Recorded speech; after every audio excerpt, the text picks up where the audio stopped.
ഹരി എഴുന്നേറ്റോ? ഞാൻ കോഫി എടുത്തിട്ട് വിളിക്കാന്ന് കരുതി. ഏയ്, അത്തരം ഫോർമാലിറ്റീസ് ഒന്നും നമ്മുടെ ജീവിതത്തിൽ വേണ്ട. എൻ്റെ വീട്ടില് എൻ്റെ ഭാര്യയായിട്ട് തൻ്റെ ആദ്യത്തെ ദിവസം തൻ്റെ ആഗ്രഹങ്ങളൊക്കെ സാധിച്ചു തരാൻ ഞാൻ എന്നും കൂടെ ഉണ്ടാവും.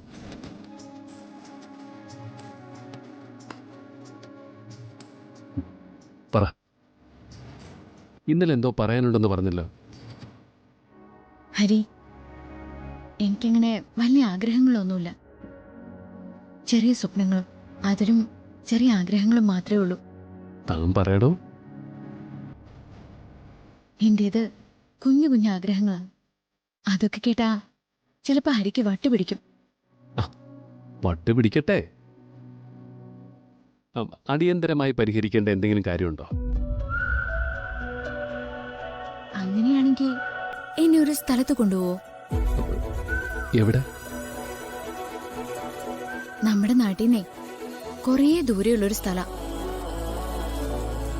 കുന്നുമേക്കാവ് കേട്ടിട്ടുണ്ടോ? കുന്നുമേക്കാവോ? ഞാൻ കേട്ടിട്ടില്ല.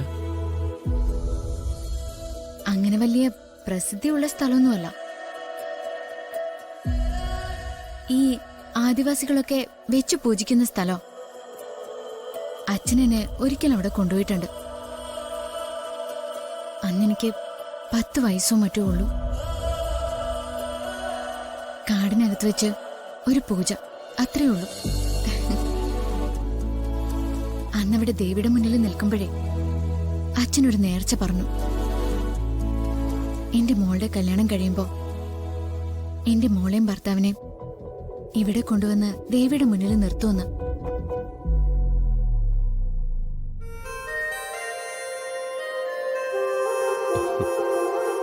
അത് കൊള്ളാലോടോ. അപ്പൊ മോളുടെ ആഗ്രഹമല്ല, അച്ഛന്റെ ആഗ്രഹമാണ്. അച്ഛന്റെ ആഗ്രഹം എന്ന് പറഞ്ഞാൽ പിന്നെ നമ്മളത് നടത്താതിരിക്കില്ലല്ലോ.